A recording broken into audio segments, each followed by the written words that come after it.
नमस्कार, बहुत स्वागत है आप सभी का। मैं हूं आपके साथ नैना यादव, लेकर हाजिर हूं हमारा खास शो पूछता है इंडिया। आज हम जो खबर आपको बताने वाले हैं वो एक बार फिर से पाकिस्तान को बेनकाब कर रही है। बेनकाब के ये कहा जाए, पाकिस्तान का जो झूठ है वो बेनकाब कर रही है। झूठ जो पाकिस्तान के प्रधानमंत्री से लेकर पाकिस्तान के सीडीएफ आसिम मुनीर तक लगातार बोलते आ रहे हैं। ऑपरेशन सिंदूर को लेकर मुनीर ने किस हद तक झूठ बोला, इसका अंदाजा आप इसी बात से लगा सकते हैं कि उन्हें जीत का तमगा पहनाते हुए पाक सरकार ने पहले उन्हें फील्ड मार्शल बनाया और फिर उन्हें चीफ ऑफ डिफेंस फोर्सेस बनाया, यानी कि सीडीएफ। लेकिन अब आगे जो मैं आपको बात बताने जा रही हूं उसे सुनकर आप भी हैरान रह जाएंगे और ये भी समझिए कि आखिर ये कहां से बात उठी। पाकिस्तान के एक पत्रकार हैं हैदर मेहंदी। उन्होंने पाक के पूर्व सैन्य प्रमुख अशफाक परवेज कियानी को लेकर बड़ा दावा किया। बड़ा दावा क्या किया? उन्होंने कहा है कि जनरल कियानी ने उन्हें यह बताया था कि भारत पाकिस्तान से कहीं ज्यादा ताकतवर है। यह उन्होंने स्वीकार किया था।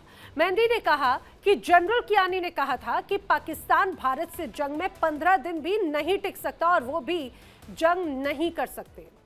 केवल कुछ ही दिन वो रोक सकते हैं, जिसके बाद वो पाकिस्तान चाहे बात 10, 15 या ज्यादा 20 दिन, इससे ज्यादा कहीं पर भी भारत के सामने पाकिस्तान नहीं टिक सकता युद्ध में। और जैसे ही युद्ध होगा उसके बाद में पाकिस्तान या तो अमेरिका की शरण में जाएगा, या तो रूस की शरण में जाएगा, या तो चीन से संघर्ष विराम कराने की गुजारिश करेगा। अब पत्रकार हैदर मेहंदी का दावा है कि जनरल कियानी ने यह बात तब कही थी जब पाकिस्तान के हालात बहुत अच्छे हुआ करते थे। आपको सुनाते हैं कि किस तरह से जो प्रतिक्रियाएं सामने आई हैं वो उसमें क्या उनकी तरफ से बातें कही गई हैं और आप उसमें बखूबी रूप में समझ पाएंगे कि आखिर उनकी तरफ से क्या कहा गया। कि पाकिस्तान आपने 4 दिन का, चलो मैं थोड़ा ज्यादा करता हूं, इसका जवाब जनरल कियानी ने मुझे आज से 4 साल पहले दिया था, जब हमारी बहुत हालात ठीक थे। उसने कहा था, Haider Mehdi, we can not fight a war with India for more than 15 days maximum. War भी नहीं, कहते हैं होल्डिंग, हम सिर्फ होल्ड कर सकते हैं ज्यादा से ज्यादा 15 दिन। कहते हैं बहुत खींच लिया तो 20 दिन। और मैंने डॉक्ट्रिन ऐसा बनाया है कि हम 15 दिन में होल्ड करके फिर हम जाएं, भागें, लोगों के पैर पड़े, अमेरिका के पैर पड़े, रशिया के पैर पड़े, चाइना के पैर पड़े। इन सो मेनी वर्ड्स उन्होंने ये जबान तो नहीं इस्तेमाल की, वो बड़ी सोफिस्टिकेटेड जबान, कि यार हम फिर उनसे कहेंगे जंग बंद करा दो। तो सुना आपने, ये है पत्रकार हैदर मेहंदी, उनकी तरफ से बयान सामने आया है। अब आपको ये भी बताते हैं कि जनरल अशफाक परवेज कियानी आखिर कौन थे जिनका जिक्र यहाँ पर हैदर मेहंदी करते हुए नजर आए हैं। दरअसल जनरल अशफाक परवेज कियानी पाकिस्तानी सेना के 8वें सेना प्रमुख रहे। साल 2007 से लेकर साल 2013 तक उन्होंने पाकिस्तान की कमान संभाली सेना प्रमुख के तौर पर। उनके कार्यकाल में ही पाकिस्तान में ओसामा बिन लादेन पकड़ा गया था। समझिए, गौर करने वाली बात यह है। और यही वजह है कि ओसामा बिन लादेन जब पकड़ा गया तो उनका जो कार्यकाल है वो बहुत ज्यादा चर्चित और विवादों में रहने लगा।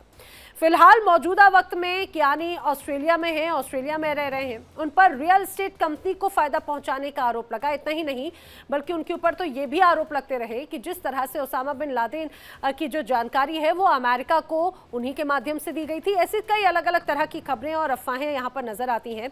और ये भी कहा गया कि इसीलिए एक तरह से ऑस्ट्रेलिया में उनको उसके बाद में सेटल्ड करा दिया गया। लेकिन पत्रकार हैदर मेहंदी के बयान से एक बार फिर भारत का ऑपरेशन सिंदूर याद कीजिए, उस पर मोहर लग जाती है।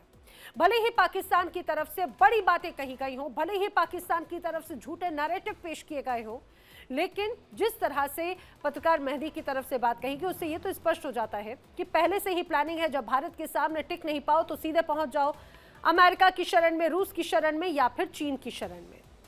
22 अप्रैल को पहलगाम में आतंकी हमला हुआ। भारतीय सेना ने 6 से 7 मई की रात पाकिस्तान और पीओके में मौजूद 9 आतंकी ठिकानों पर अटैक किया। यहां पर वो ट्रेनिंग कैंप थे, आतंकी मौजूद थे। इन हमलों में 100 से ज्यादा आतंकवादियों की मौत हुई या फिर उनके समर्थकों की जान गई। भारतीय सेना ने पाकिस्तानी सेना के कई अहम ठिकानों पर भी जबरदस्त हमले किए थे।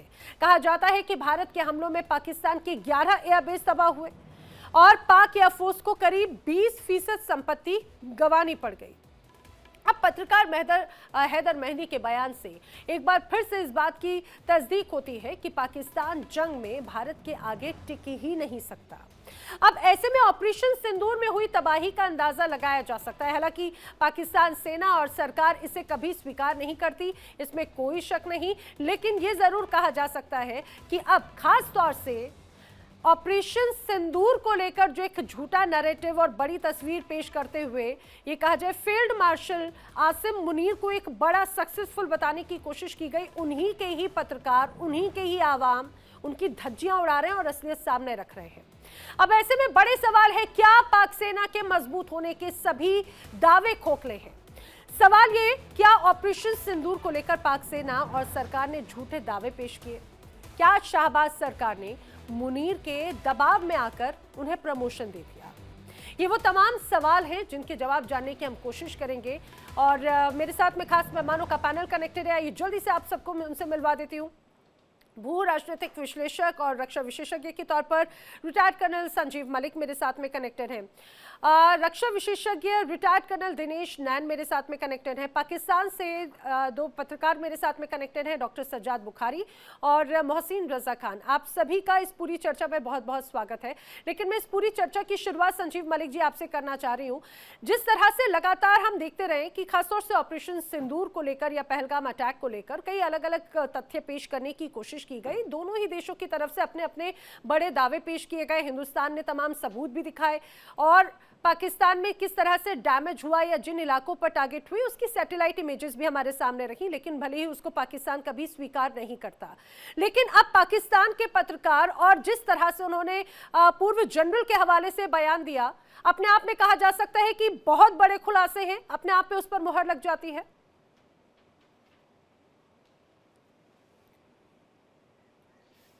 नैना जी नमस्कार और सभी मेरे को पैनलिस्ट को भी बहुत बहुत नमस्कार।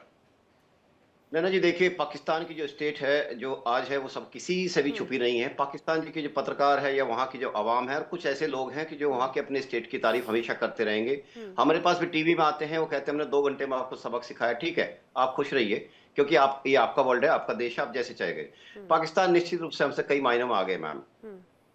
सबसे पहले तो ये है कि जो उनकी जो एजेंडा नीति होती है ना, जो उसकी फैलाने की नीति, झूठ फैलाने की नीति है, वो सबसे आगे है। आज की बात नहीं, 48 ले लीजिए, 65 ले लीजिए, 71 ले लीजिए, कारगिल ले लीजिए, हमेशा से पाकिस्तान हमसे जीतता रहा है वो अपनी बुक्स के अंदर।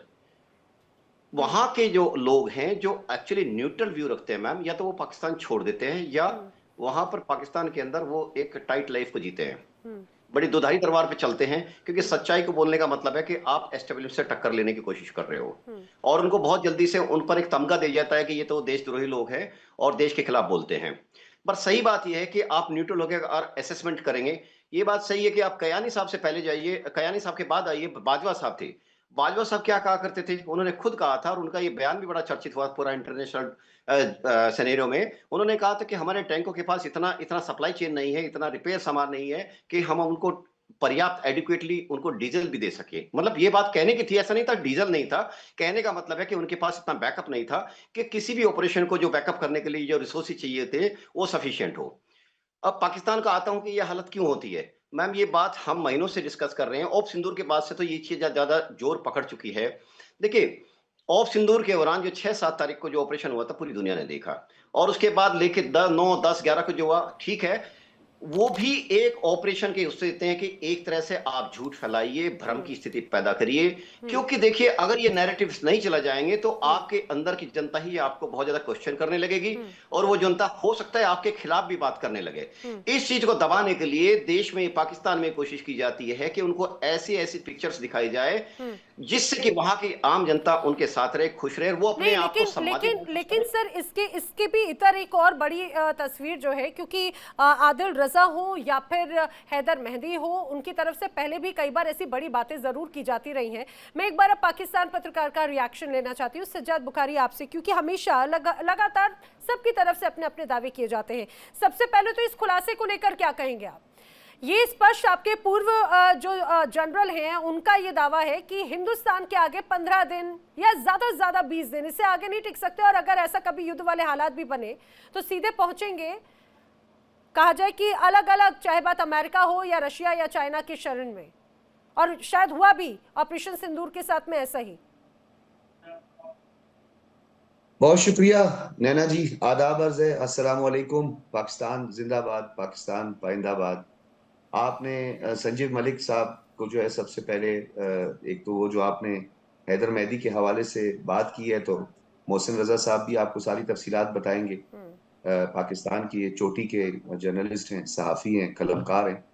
तो हैदर मेहदी जो है उसको हम रिकग्नाइज ही नहीं करते। वो एक सजा याफ्ता मुजरिम है, एक गद्दार है जो गद्दारी का मुर्तकिब करार पाया है, जो कि पाकिस्तान में हमलों में आदिल राजा अच्छा, साहब। और दूसरा ये कि संजीव मलिक जी, आपने कहा कि जनरल अशफाक परवेज कियानी के बाद जो थे जनरल बाजवा जो थे वो हमारे आर्मी चीफ थे। नहीं, वो जनरल राहील शरीफ जो है उनके पास ही कलमदान था। उसके बाद जो थे जनरल बाजवा आए थे। तो एक बात तो जरा इसकी मैं वजाहत यहाँ पे करता चलूं कि जिस बंदे को हम रिकग्नाइज ही नहीं करते हैं, अभी आप अपने ड्राइंग रूम में किसी को बिठाकर या वो जो अंधे ने आपस में रेवड़ियां बांट के आपने अपने लोगों के जरिए जनरल कियानी को रिकॉग्नाइज करते हैं। हैदर मेहदी की मैं बात कर रहा हूँ, मैं हैदर मेहदी की बात कर रहा हूँ। वही तो आपने कहा हैदर मेहदी को अगर आप नहीं रिकॉग्नाइज करते, आदिल रजा को आप करते हैं रिकॉग्नाइज? आदिल राजा को भी नहीं करते, वो भी आदिल राजा को हम नहीं करते। आदिल राजा को भी जो है वो भी सजा याफ्ता है और वो मफरूर है, भगोड़ा है। तो लिहाजा ये दोनों भगोड़े जो हैं जिन पे जहां तक मैं जानकारी रखती हूँ ये पूर्व सैन्य अधिकारी रहे हैं। मैं आप दो लोगों की बात कर रहा हूं जिनके आपने नाम लिए हैं। जनरल अशफाक परवेज कियानी जो थे वो हमारे चीफ ऑफ आर्मी स्टाफ थे, ठीक है। अब नैना जी जरा मेरी बात को थोड़ा सा तहम्मुल से सुन लीजिएगा। नहीं मैं ये बोल रही हूं, आपने कहा आदिल रजा का, तो मैं वही बोल रही हूं, आदिल रजा जहां तक मैं जानकारी रखती हूँ ये पूर्व सैन्य अधिकारी थे। मतलब वो आपकी भी थोड़ी सी वो टर्म होती है ना, हमारी जी फौज से उनका ताल्लुक था, या आप ठीक कह रही हैं, हमारी आर्मी से उनका ताल्लुक था, ये कहना चाह रही है ना? हाँ वही बात ये है कि जी पूर्व मेजर है। जी वो बिल्कुल उसी तरीके से हैं जिस तरह वो हमारे पास एक आपका अमानत है। अमानत तो नहीं कहेंगे, आपने अमानत में खयानत की थी, हमने धर लिया है उसको। वो हमारे पास है, जिसको हम चाय वाय भी उनको हमने पिलाई है, कॉफी शॉफी भी पिलाई है, ठीक है। उनकी बात आप करिए, वो भी आपके जो थे वो नेवी के कमांडर थे। क्यों नाराज हो रहे हैं? मैं तो आपसे पूछ रही हूँ, जिनकी बात हो रही है आप नाराज हो रहे हैं। रहे तो पूर्व सेना के अधिकारी है ना, पाकिस्तानी सेना का हिस्सा रहे हैं ना। मैंने कह दिया, मैं नाराज तो नहीं हुआ। आपको अगर लग रहा है नाराज, वैसे भी आपने आज अच्छा कलर पहना हुआ है, वैसे भी आज आपने अच्छा कलर पहने, इनकलाबी जो है ना, आपने सुर्ख कलर का इस्तेमाल किया, अच्छी लग रही है। तो मैं इस तरह का कोई मेरा मूड नहीं है कि मैं आपको खुदा न ख्वास्ता कोई ऐसी बात करूंगा। हाँ, मैंने संजीव मलिक साहब की जो है उसको थोड़ा सा दुरुस्त किया। दूसरा, आपने जो एक तसलसल के साथ कंसिस्टेंटली जो आपने एक स्क्रिप्ट पढ़ा हुआ है, जो कि मोदी सरकार ने अपने देशवासियों को उनको झूठ बोलने के लिए आपको यूज करके, ये जो आपने सो कार्ड, ये जो कलंक का टीका जिसको मैं बोलता हूं, आप उसको संदूर कहते हैं, जो कि आपके लिए कलंक का टीका था, उसको आप एक झूठी कहानी बना के सुनिए मैं आप आगे बढ़े। आपने बड़े अच्छा भी इस इनकलाबी और बड़े इस रंग की तारीफ की ना। सिंदूर का रंग यही होता है, और सिंदूर का रंग आप जानते हैं किस रूप में काम करता है। तो ये इसको ये आप सेंटिमेंट्स को अगर आप ये कनेक्ट करके या फिर हर्ट करने की कोशिश करें, तो मैं आपको पहले ही वहां पे कहना चाहती हूँ कि आप ब्रेक लगा दें, टॉपिक पर लौट कर आइए। गुडी बात करके कहीं और की तरफ अगर आप लेकर जाने की कोशिश करेंगे तो वो बात ऐसी होगी नहीं।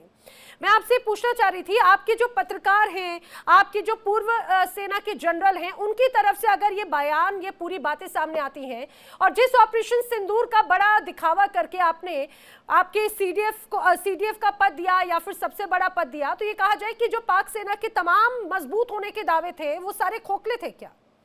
और पाक सेना और सरकार ने सभी झूठे दावे किए थे क्या अपनी जनता के साथ भी?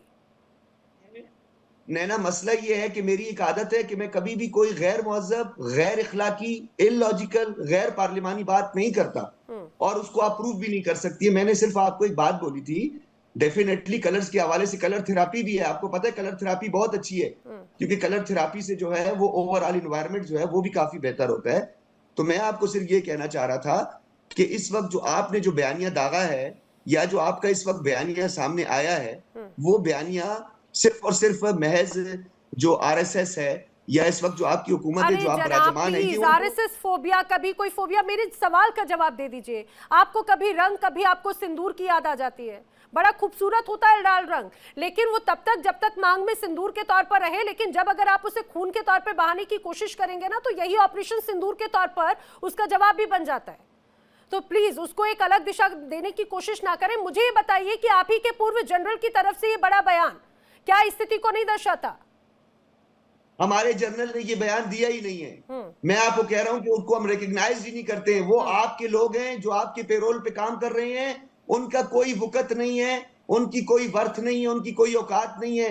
आप लोग किसी भी रेडी बांध के उठाकर भी स्टोरी पर जो है पूरा टॉक शो कर देते हो। हम उनको मानते ही नहीं है। गजब की बात है। आप पहले ही अपनी, मुझे लगता है कि जैसे मैंने आपसे फर्स्ट रिएक्शन लिया, आप पहले वहां पर क्लीन बोल्ड होने या करने की कोशिश कर रहे हैं। लेकिन यहाँ पे मैं कर्नल दिनेश वैन का रुख करना चाह रही हूँ। कर्नल दिनेश वैन, ये कहा जाए कि एक तरह से सज्जाद बुखारी तो अपने जो पूर्व अधिकारी रहे हैं उनको रिकॉग्नाइज या उनको भी मानने से इनकार कर देते हैं। यहाँ पर तो ये सीधे बात ही खत्म हो जाती है ना, आप औचित्य नहीं मानते। या ये कहा जाए कि पाकिस्तान में जो भी अपनी सेना या सरकार से सवाल पूछे या फिर उसके खिलाफ अगर आवाज उठाए तो पाकिस्तान में उसकी कोई हैसियत नहीं है। और यही वजह है, उसका एक बहुत बड़ा उदाहरण इमरान खान के तौर पर भी है। अब यहाँ पर जो पूर्व अधिकारी हैं, पूर्व मेजर हैं आदिल रजा, उन्होंने कई बड़ी बातें कही, तो उसको भी एक्सेप्ट नहीं करेंगे। देखिए नैना, सज्जाद भाई की मजबूरी है। 6 लोगों को अभी थोड़े दिन पहले हुए, 4 दिन भी नहीं हुए, पत्रकारों को उठा करके आसिम मुनीर ने जेल में डाल दिया। अब जो भी मुंह खोलेगा आईएसआई या आईएसपीआर के खिलाफ, जो उन्होंने बोला उस चिट से बाहर बोलेगा, वो गया। तो मैं साजिद भाई को बहुत मोहब्बत करता हूँ, बहुत प्यारे इंसान है और मैं इन्हें अच्छी तरह जानता हूँ, इनकी मजबूरी भी पहचान रहा हूँ कि क्या है। लेकिन हकीकत तो नैना ये है कि सिर्फ मोहसिन ने नहीं, बल्कि सॉरी, इनके जो पूरे जनरल साहब थे जो जिनकी बात कर रहे हैं हम, उन्होंने ही नहीं, उससे पहले तोपाज, ऑपरेशन तोपाज, जियाउल हक, मैं 80s की बात कर रहा हूं। जियाउल हक ने भी माना था अपनी कोर कमांडर्स की मीटिंग के अंदर कि भाई हम हिंदुस्तान का मुकाबला आज कभी नहीं कर पाएंगे कन्वेंशनल वॉर के अंदर। बड़ा देश है, इसमें डाउट क्या है? हमारे 2-3 स्टेट मिला दो तो पाकिस्तान है। अभी थोड़े दिनों के अंदर बलूचिस्तान और ये खैबर पख्तूनख्वा सिंध अलग हो जाएगा, तो शायद हमारे जम्मू कश्मीर से भी छोटा हो जाएगा, पंजाब रह जाएगा, ये पाकिस्तान रहेगा। तो इनका मुकाबला करना लॉजिकल भी नहीं बनता। तो उन्होंने कहा था कि ऑपरेशन तोपाज शुरू करते हैं भारत के खिलाफ, ब्लीड विद 1000 कट्स, यानी लश्कर तैयबा, जैश ए मोहम्मद, हिजबुल मुजाहिदीन जैसे आतंकियों को ट्रेनिंग देना शुरू किया। मदरसे के अंदर भोले भाले गरीब पाकिस्तानी बच्चों के परिवारों के बच्चे हैं, उनको दाखिला दिया गया, उनका ब्रेन वॉश किया गया, छोटे छोटे पैसों में लालच देके, 25,000 की 50,000 फैमिली को, गरीब परिवार है बेचारे, कि आपका परिवार थोड़े दिन रोटी खाएगा, जाओ हिंदुस्तान के अंदर घुस जाओ, कश्मीर में घुस जाओ। याद है ना आपको बॉम्बे अटैक के दौरान साहब पूरा हिस्ट्री निकाल के लाई थी, इन्हीं के जो पत्रकार हैं मीर साहब, वो लेके आए थे, निकाल के लाए थे पूरी कहानी, जियो टीवी वाले, सारा सब कुछ दिखा दिया था कहां से हैं। तो इनके पास में जैसा बताया गया अभी थोड़ी देर पहले कर्नल संजीव ने भी बताया कि जो इनके बाजवा साहब थे, उन्होंने बिल्कुल क्लियरली कह दिया था कि हमारे पास टैंकों के पास में तो डीजल भी नहीं पहुंचने वाला, लड़ेंगे कैसे। और वो छोड़ो नैना, अभी ऑपरेशन सिंदूर के दौरान आपने देखा था ना कि डीजल पे और पेट्रोल पे सारे के सारे पाकिस्तान के अंदर सब पेट्रोल पंप बंद हो गए थे। सज्जाद भाई की कार भी बाहर खड़ी हुई थी लाहौर से, इनके पास पेट्रोल खत्म हो गया था इनका। तो अब ऐसी हालत के अंदर लाजिम सी बात है कि लड़ाई कैसे हो। मैं अच्छी तरह से मानता हूं कि हाँ, एक जमाना था जब भारत से पाकिस्तान अलग हुआ और इनकी जो सेना थी थोड़ी प्रोफेशनल लगती थी, जैसे हमारी सेना प्रोफेशनल है। लेकिन अब प्रॉब्लम ये आ गई है नैना कि जिस हिसाब से मीर अली इलाका हो, चाहे बन्नू का इलाका हो खैबर पख्तूनख्वा के अंदर, जिस हिसाब से पुलिस स्टेशनों को जला जला के तहरीक तालिबान पाकिस्तान ने सेना को पीट पीट के इनके एक के बाद एक ब्लास्ट, कहीं टैंक उड़ा रहे हैं इनके, कहीं पे इनकी कॉन्वॉय उड़ रही है, पूरे हाल कर रखे हैं इनके। तो उस सेना का मनोबल बिल्कुल खत्म हो गया। तो मैं सज्जाद भाई को यह कहना चाहूंगा कि हम प्रोफेशनल मानते हैं आपकी आर्मी को, लेकिन जिस आर्मी का मनोबल खत्म हो जाए ना, तो वो अनप्रोफेशनल आर्मी से ही बेकार हो जाती है।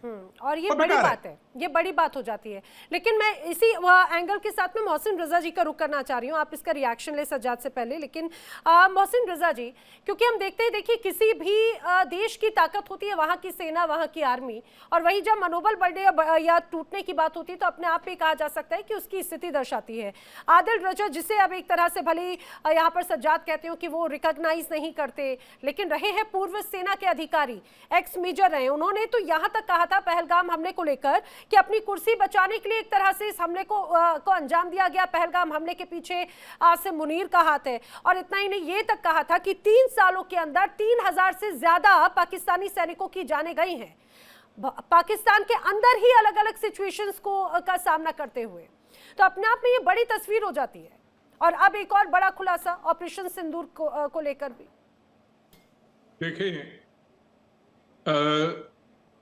ये हैदर मेहदी है, आदिल राजा है, इस समेत 7 साथियों को, और जो इनमें 2 साबिक फौजी भी हैं, इन्हें 4 दिन पहले 2 बार उम्र कैद की सजा हो चुकी है।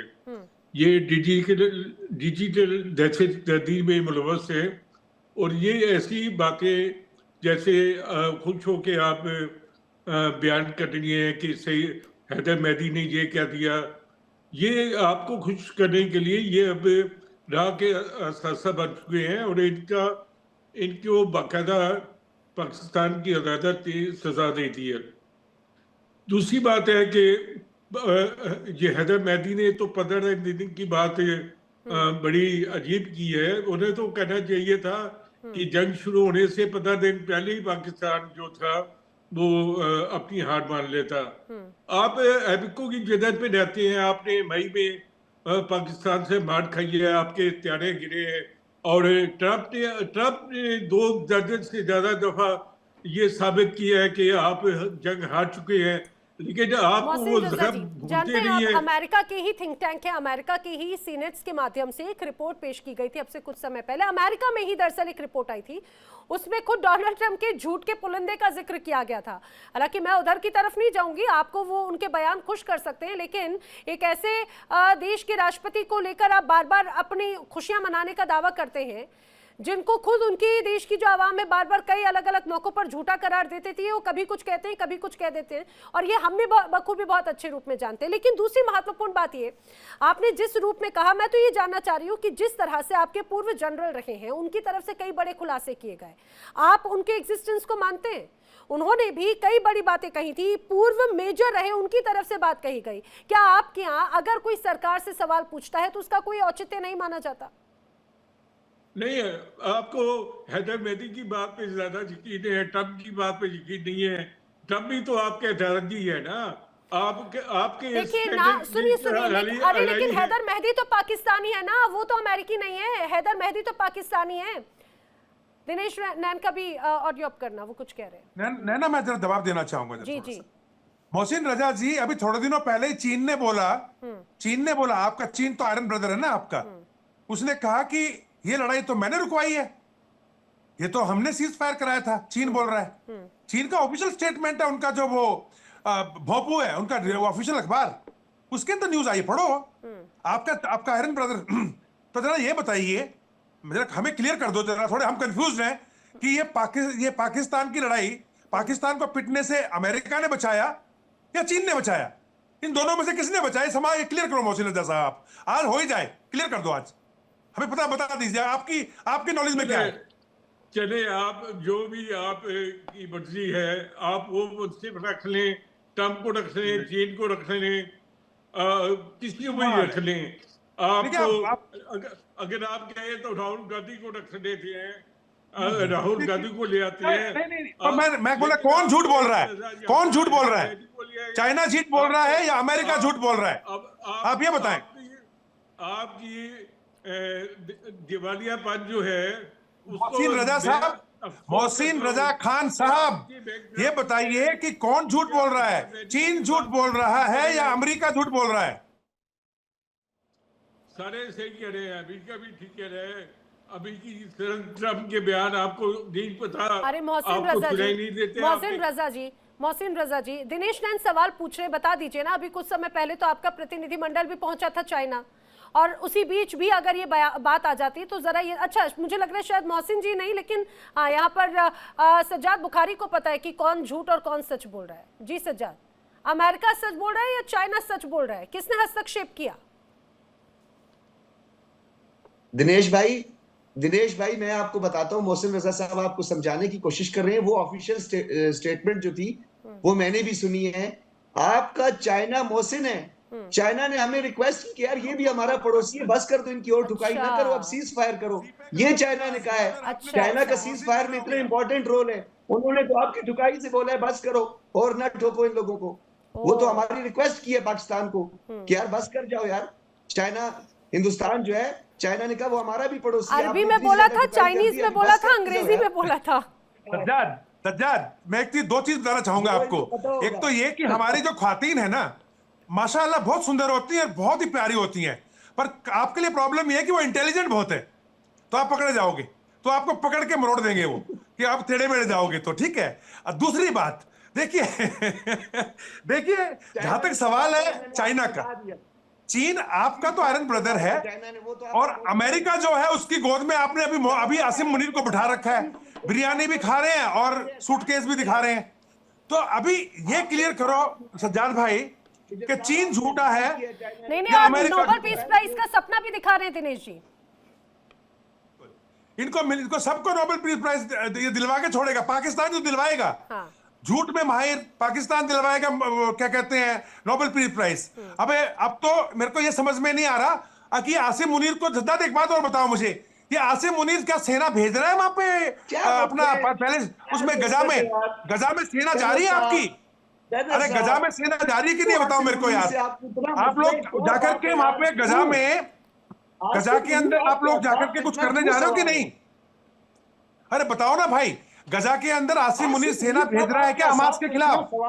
हमास को ठिकाने लगा रहे हो तुम लोग? अरे न्यूज दो ना यार, आप इतने अच्छे पत्रकार हो, बताओ तो सही। कहां पाकिस्तान, कहां हमास पहुंच गए हो? आपके पास कोई सब्जेक्ट नहीं रहा है, कंटेंट नहीं रहा है। सज्जाद, आसिम मुनीर सिर्फ यही कर सकता है, हमास के साथ जाके हाथ जोड़ के बोल सकता है भाई हथियार छोड़ दो, वो मानेंगे नहीं। और इधर जो है ना आपकी तहरीक लब्बैक, जिसके ऊपर गोलियां चलाई इन्होंने मुरीद के अंदर आसिम मुनीर ने, वो तैयार बैठी है, और वो कह रहे कि अब हम वो कह रहे कि अभी उसको छुड़वाएंगे। पीटीआई का जो इमरान खान है उसको जेल से निकालना है उन्होंने। तो मुझे ये बताइए आप, पेट्रोल आपके पास नहीं, हथियार आपके पास नहीं। ठीक है। अरे दिनेश नैन जी, ऐसा लग रहा है कि आज ऑपरेशन सिंदूर या सर्जिकल स्ट्राइक तो आज आपने कर दी एकदम से, सवालों की जवाब तो ले लीजिए। सज्जाद बस मुस्कुराहट में हंस हंस के अपने जवाब से बचते जा रहे हैं। आपकी जनता भी यही फैसला करेगी कि सज्जाद बुखारी ने दिनेश साहब को सारे जवाब दे दिए। अरे तो कि चाइना तो आपका जनाब, मोहसिन है, चाइना ने फायर करवाया कि बस करो इनको और ना मारो इंडिया वालों को। यार वही तो मैंने पूछा, कौन सी भाषा में बोला? चाइनीज में बोला, अंग्रेजी में, उर्दू में, हिंदी में, कौन सी भाषा में बोला? लेकिन अपने आप में संजीव मालिक जी देखिए, ये बड़ी गंभीर बात हो जाती है। हर बार ये कहा जाए कि ऑपरेशन सिंदूर को लेकर सभी की क्रेडिट लेने की बात है, और बड़ी हैरानी की बात ये कि हमारे जो पाकिस्तानी पैनलिस्ट हैं उन्हें अमेरिका पर भरोसा, उन्हें चीन पर भरोसा, वो खुद ही कंफ्यूज हो गए कि आखिर किसकी बात पर हम सहमति जताएं, किसको क्रेडिट दें। कहीं अगर चीन को क्रेडिट दे दिया तो भाई अमेरिका या डोनाल्ड ट्रंप नाराज हो जाएंगे, और अगर अमेरिका को क्रेडिट दे दिया तो सीधे सीधे यहाँ पर शी जिनपिंग, सीपैक का मामला कहीं ठंडे बस्ते में ना चला जाए। ये बड़ी अधर्म है, लेकिन हकीकत क्या है, वो सैटेलाइट तस्वीरें और बाकी सारी तस्वीरें बड़ी स्पष्ट तौर पर नजर आ जाती हैं। नैना जी देखिए, जो पाकिस्तानी मेहमान कर रहे हैं, ठीक है ना, ये वो चीज है कि आप मानो हमको तो बोलना ही है। देखो सबको मालूम है सज्जाद भाई, Mohsin ji, with all due respect to you, जन्नत की हकीकत सबको मालूम है। आज का जमाना वो नहीं है। सैटेलाइट की पिक्चर आज हमारे पास वो अवेलेबल है कि पानी की तरह तराश, बिल्कुल शीशे की तरह सब चीजें क्लियर हो जाती है। आप बोलते रहिए, आज भी हमारे पास आपकी तरपाल से ढके एयरबेस की फोटो अवेलेबल है, और लेटेस्ट कल तक अवेलेबल है। रही बात यह है कि आप जो कह रहे हो ना, मैं आपको बताता हूं, आप तो हमारे प्रधानमंत्री जी को रात दिन कोसते हो, उनको पता नहीं क्या क्या गालियां देते हो, बोलते हो। वही डोनाल्ड ट्रंप, आप ट्रंप पे यकीन कर रहे हो ना, तो कीजिए कल के उनके स्टेटमेंट पे यकीन। कल वो कह रहे थे कि नहीं प्रधानमंत्री मोदी बहुत अच्छे इंसान हैं, बहुत ही ज्यादा प्रोग्रेसिव इंसान है, एक विजनरी आदमी है, आप कर लीजिए यकीन। अब जो नैन साहब बोल रहे थे, कर्नल नैन, मैं उन्हीं की बात को इससे जोड़ता हूं। चाइना कुछ बोल रहा है कि हमने रुकवाया, अमेरिका बोल रहा है हमने रुकवाया, और कल अमेरिका के वही आदमी, वही सदर अमेरिका के बोल रहे हैं कि मोदी जी तो बहुत अच्छे आदमी हैं। अब अपनी क्लैरिटी अपने मन में बना लीजिए। देखिए नैना जी, बात यह है कि जो पाकिस्तान के पत्रकार हैं, आपने से कहा, मैं इनकी मजबूरी है देखिए, और मैं ये नहीं कहता, देखिए वहां के नागरिक है, अपने देश के बारे में सच्चाई बोलना इनका फर्ज तो है, पर इनकी मजबूरी नहीं है। मजबूरी इनकी ये है कि जो मुनीर बुलाएंगे, जो मुल्ला मुनीर वहां पे जो एक्शन ले रहे हैं, बहुत ज्यादा दिनों की बात नहीं है। मैम रुकिए, 5-6 महीने रुकिए ना, देखिए टोन कैसे चेंज होती है। आप 5-6 महीने रुकिए। हम जो बोल रहे हैं, मुनीर को दिया गया है, मुनीर ने पैसा पकड़ा है अमेरिका से, और मुनीर को वहां से दिया गया है कि आप चिंता मत कीजिए जनरल साहब, आप you will the top man of Pakistan. और उनको जो लॉलीपॉप दिया गया है, वो लॉलीपॉप के कारण फुदक रहे हैं, और ये लॉलीपॉप उनको मजबूर कर लेने के लिए पाकिस्तान ने जो पैसा पकड़ा है, वो फेज 1 का पैसा पकड़ा है। अभी देखिए, ये कहते हैं गाजा क्यों ले आते हैं, गाजा को तो लाना पड़ेगा ना। जिस चीज का पैसा दिया ना, उसका जहां इन्वेस्टमेंट किया, उसका रिटर्न तो मांगना पड़ेगा ना। मांगेंगे रिटर्न। और देखना, यही पाकिस्तान आर्मी जाके आप थोड़े दिन सुनिए, ये थोड़ा शांत हो जाएगा, ये जाएंगे भी, वो करेंगे। अब मैं आता हूं आदिल की बात पे। जो इनके मेजर आदिल थे, मैम वहां पे इंग्लैंड से इन्होंने मांगा, ऑफिशियली मांगा है उसको कि इस आदमी को हमको हैंड ओवर कीजिए। ये कह रहे वो छुपे फिर रहे हैं। आदमी अपनी जान बचाता छिपता है, लेकिन जो सच बोलेगा वो पाकिस्तान में बोल ही नहीं सकता। पाकिस्तान में अगर सच बोलेगा, नैन साहब ने भी तो बताया, 6 पत्रकार कितने दिन की बात है, उठा के बंडल अप कर लिए गए। ये भी, और अगर आज मैं कहता हूं, पाकिस्तान के महोदय जो हैं, मेरे काबिल पत्रकार बोल देते हैं, हफ्ते भर के अंदर इनको भी अंदर डाला जाएगा, नहीं बचेंगे। जब तक ये मुनीर की भाषा बोलते रहेंगे, तब तक ये बचे रहेंगे। और मुनीर तो अमर अजर हो गए जी, भाई साहब अमर हो चुके वो तो। आप उनको कुछ नहीं कर सकते। वो किसी को फांसी पे भी चढ़े सरेआम चौराहे पर, आप उनके खिलाफ कोई केस नहीं लगा सकते, कुछ भी नहीं कर सकते। आप पत्रकार होंगे, लेकिन आपका इतना तो कम से कम होगा कि आप एक आदमी अपने अंदर इतना बड़ा पावर सेंटर क्यों क्रिएट करना चाह रहा है, क्योंकि उसकी मंशा बड़ी साफ है। अभी देखिए मैम, मैं कह रहा हूं, मैं आपसे आपके शो पे शेयर करता रहा हूं, पॉलिटिकल वेंडेटा चलेगा, थोड़ा सा वेट कीजिए, क्योंकि पाकिस्तान को बिजी किया हुआ है अमेरिका ने। और रही बात हमारी, और रही बात चाइना की और हमारे उसकी, देखिए we are capable, we are handling China for years. 62 के बाद चाइना के बाद हमारे क्या संबंध है, पूरी दुनिया जानती है, हम उसको हैंडल कर। और रही अमेरिका की बात आते हैं, थोड़ा सा ब्रेक सर, हम थोड़ा हौसला सर, सज्जाद सुनिए, मैं बताता हूँ। आपने कहा था ना चाय पिला रहे हैं, मैम ये निर्दोष नागरिकों को, हमारे एक्स ऑफिसर को ईरान से उठा के लाते हैं, ISI उठा के लाती है, इनकी नंबर 1 आर्मी, नंबर 1 है, इसे उठा के वहां से लाके इन्होंने हमारे आदमी को, सरबजीत को, एक किसान को मार डाला जेल के अंदर। इनका रिकॉर्ड जग जाहिर है। और वहां कहते हैं हमको चाय पिला रहे, कॉफी पिला रहे। चिंता ना करो, आपकी चाय कॉफी का लस्सी के साथ जवाब मिलेगा, आने दीजिए, वक्त आता है। और सज्जाद भाई, एक सलाह है, देखो सुनो, भाई के तौर पे कह रहा हूं, ये सिंदूर को जो आपने कहा है ना कलंक, दोबारा मत कहना। मेरे देश की महिलाओं का, मेरे देश की मदर्स का, माताओं का, बहनों का, ये सबसे बड़ा चीज होती है, सबसे बड़ा सम्मानीय चीज होती है।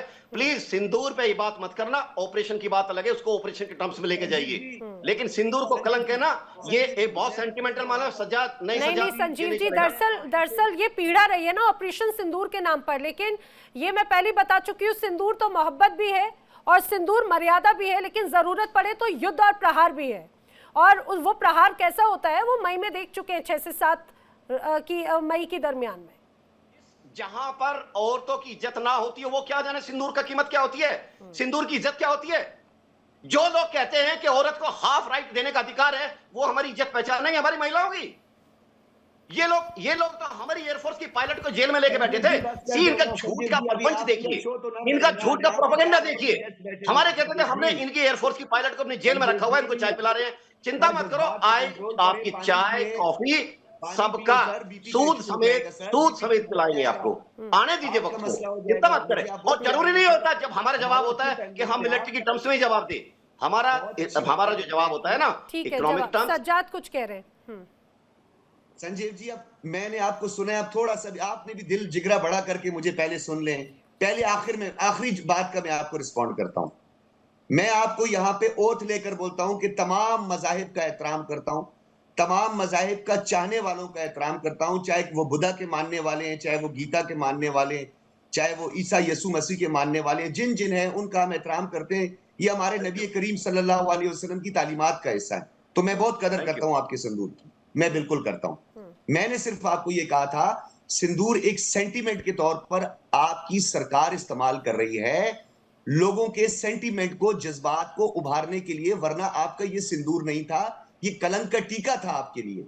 ये आपके लिए सारी जिंदगी की 10 मई की ठुकाई आपकी कलंक का टीका है। आपसे आवाम पूछेगी कि आपके राफेल्स किस तरीके से पाकिस्तान ने गिराए, आपने अपने राफेल्स क्यों नहीं गिनवाए। अब आ जाते हैं दूसरी बात पे। सज्जाद, कलंक का टीका किसके माथे पर लगा ये हम सभी जानते हैं। सुनिए, आप बार बार ऑपरेशन सिंदूर का कह रहे हैं ना, तो ये मैं आपको इसका जवाब देती हूँ। जब भी अगर ऑपरेशन सिंदूर की बात आती है, आप तस्वीरों के साथ में आप सबूत पेश कीजिए। और अगर आप कलंक के टीके की बात कर रहे हैं तो मुझे लगता है कि शायद आप अपना माथा छुपाते हुए रह जाएंगे। जाने कितने कलंक आप लेकर बैठे होंगे 1947 से लेकर 2025 तक, और लगातार ऐसे कितने कलंक, और उन कलंकों के बाद में भी जब पाकिस्तान अगर नहीं मानता तो आप ये मान के चलिए ऑपरेशन सिंदूर 1 नहीं 2 नहीं, जाने कितने ऑपरेशन सिंदूर यूं ही होते रहेंगे। और वो आपके लिए कलंक का टीका बिल्कुल होगा, वो आपका नजरिया है, लेकिन हमारा तो अभिमान है और हमेशा रहेगा।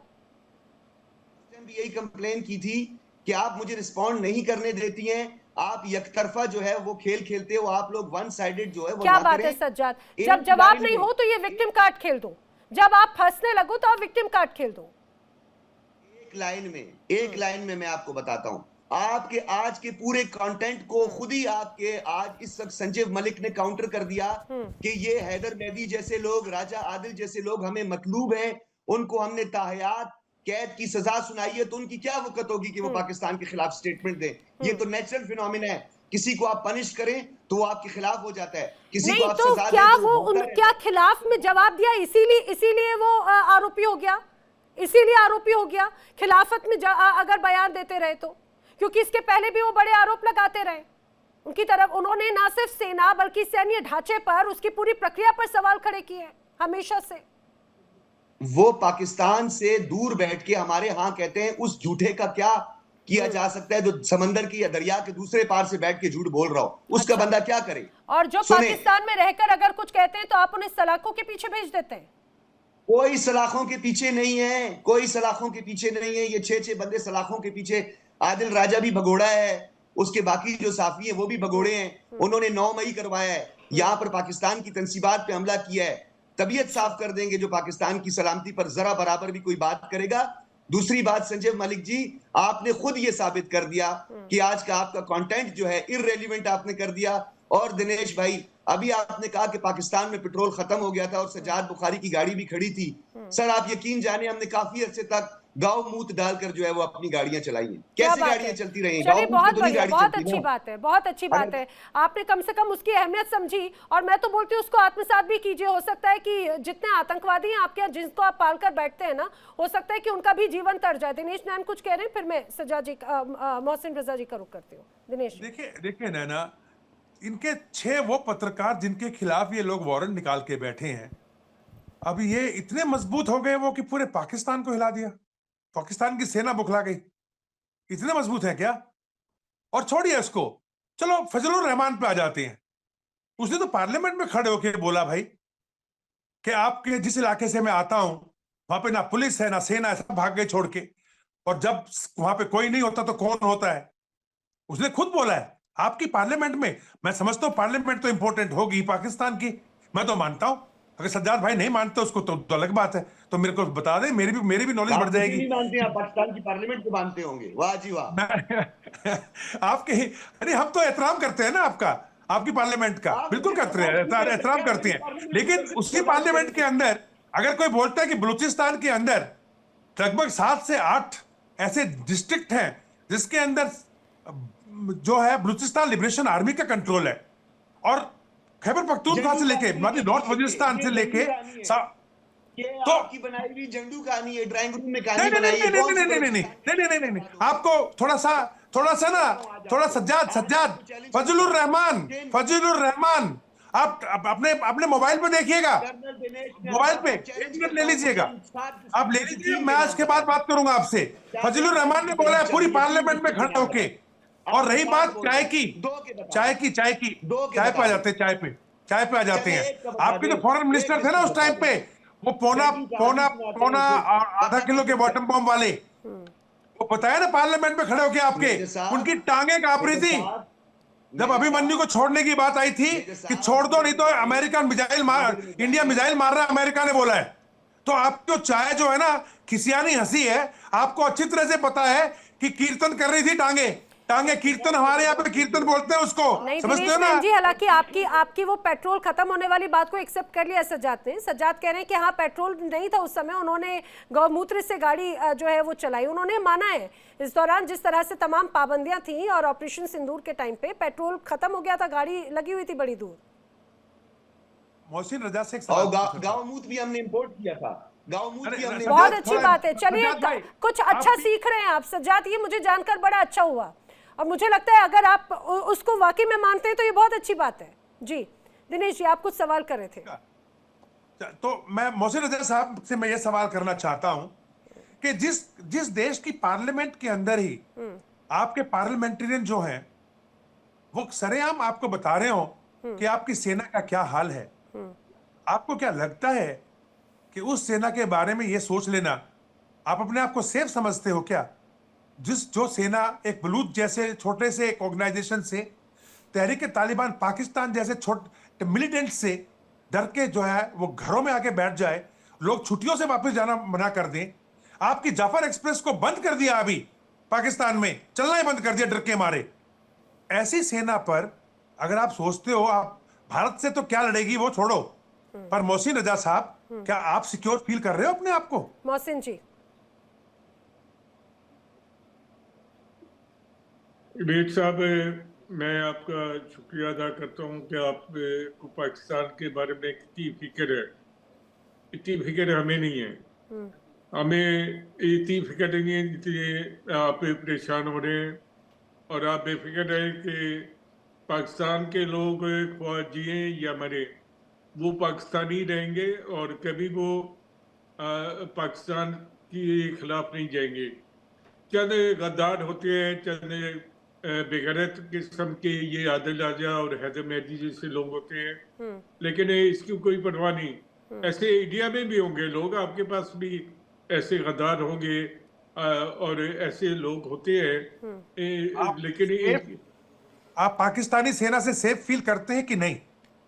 हाँ, मैं बड़ा सेफ फील करता हूँ। जिससे फौज ने अभी तो फिर ये फजलुर रहमान क्यों बोल रहा है सेनेट के अंदर खड़ा होके? इंडिया को नाकुन चढ़े छपाया है, इंडिया को मारा है। ये फजलुर रहमान क्या कह रहा है आपकी पार्लियामेंट में भाई? मोहसिन रजा साहब, आप तो अच्छे पत्रकार हैं। जिस बोर्ड के आर्मी चीफ को ट्रम्प बुला के खाने खिला रहा है, मैं क्यों नहीं उसमें यकीन? अरे मोहसिन रजा जी, आप तो इतने सीनियर, इतने ज़हीन पत्रकार हैं, ये फ्री की बिरयानी कहीं बाद में भारी ना पड़ जाए, इस बात को जरा समझना चाहिए। उस पर अभी गदगद हो रहे हैं, लेकिन ये आप भी बखूबी जानते हैं बलूचिस्तान में जिस तरह से इन्वेस्टमेंट किया, बलूचिस्तान के जो ये रेयर अर्थ मिनरल्स है ना, उसकी तरफ कहीं वो भी आपकी पूरी संपदा खत्म ना हो जाए। लेकिन संजीव मलिक जी, एक बात, चूंकि यहाँ पर ये बड़ी दिलचस्प बात है, अब से कुछ दिन पहले हमने देखा था पाकिस्तान के राष्ट्रपति की तरफ से एक बड़ा बयान सामने आया था ऑपरेशन सिंदूर के दौरान, जब ये पूरी परिस्थितियां थी तो बंकर में रहने की बात कही गई थी।